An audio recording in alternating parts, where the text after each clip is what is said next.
ನಮಸ್ಕಾರ. ಇವತ್ತು ನಾವೆಲ್ಲರೂ ಬಹಳ 4ನೇ ತಾರೀಕು ಒಂದು ಹಿಸ್ಟ್ರಿಯಲ್ಲಿ ಬರೆದಿಡುವಂಥ ಒಂದು ದಿನ ಅಂತ ನಾವು ಅನ್ಕೋಬಹುದು. ಯಾಕಂತ ಕೇಳಿದ್ರೆ ನಮ್ಮ ಭಾಗದ ಜನರಿಗೆ ಬಹಳಷ್ಟು ಒಳ್ಳೆ ಕಾರ್ಯಕ್ರಮಗಳನ್ನು ಹಮ್ಮಿಕೊಂಡು ನಮ್ಮ ಒಂದು ಜನರ ಉದ್ಧಾರಕ್ಕೋಸ್ಕರ ಸಾಕಷ್ಟು ಕಾರ್ಯಕ್ರಮಗಳನ್ನು ಮಾಡಿದಾರ. ಮತ್ತು ಸಾಕಷ್ಟು ಜನರಿಗೆ ಅವೇರ್ನೆಸ್ ಸಹ ಇವತ್ತು ನೀಡ್ಲಿಕ್ಕತ್ತಿದ್ದಾರೆ.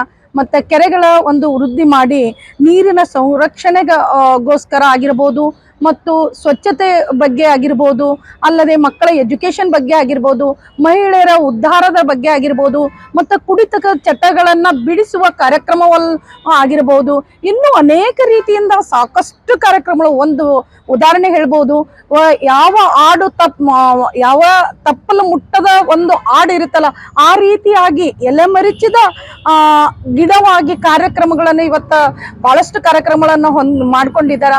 ಪೂಜ್ಯರು ನಮ್ಮ ಜಾಗಕ್ಕೆ, ನಮ್ಮ ಶರಣ ಒಂದು ಸಂಸ್ಕೃತಿಗೆ, ನಮ್ಮ ಶರಣ ನಾಡಿಗೆ ಬರ್ತಾ ಇದ್ದಾರೆ ಅಂದ್ರೆ ನಮ್ಮೆಲ್ಲರ ಒಂದು ಪುಣ್ಯ ಅಂತ ಹೇಳ್ಬೋದು. ಆ ಪೂಜ್ಯರು ಬಂದಾಗ ನಾವೆಲ್ಲರೂ ಅವರ ಒಂದು ದೂರದಿಂದಲೇ ದರ್ಶನವನ್ನು ಪಡೆದುಕೊಂಡು ಈ ಕಾರ್ಯಕ್ರಮವನ್ನು ಯಶಸ್ವಿಯಾಗಿ ನಾವೆಲ್ಲ ನಮ್ಮ ಭಾಗದ ಜನರು ಮಾಡಿಕೊಡ್ಬೇಕು ಅಂತೇಳಿ ನಾವು ಅವರಿಗೆಲ್ಲರಿಗೆ ವಿನಂತಿಸಿಕೊಂಡು ಆ ಪೂಜ್ಯರಿಗೆ ನಮ್ಮೆಲ್ಲರ ವತಿಯಿಂದ ಹೃತ್ಪೂರ್ವಕವಾದಂಥ ಸ್ವಾಗತವನ್ನು ಬಯಸಿ ಅವರ ಕಾರ್ಯಕ್ರಮವನ್ನು ಯಶಸ್ವಿಯಾಗಿಗೊಳಿಸಿ ಶರಣರ ನಾಡಿನಲ್ಲಿ ಹಿಸ್ಟ್ರಿ ಆಗುವಂಥ ಕಾರ್ಯಕ್ರಮ ಇದಾಗಬೇಕು ಅನ್ನೋದು ನಮ್ಮೆಲ್ಲರ ಒಂದು ಆಶಯ ಆಗ್ಯದ.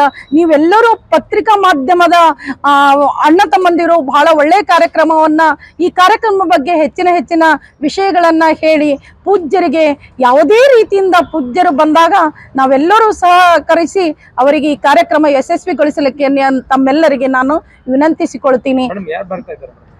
ಪೂಜ್ಯ ಹೆಗ್ಡೆಯವರು ಮತ್ತು ಅವರ ಕುಟುಂಬದವರು ಬರ್ತಾ ಇದ್ದಾರೆ.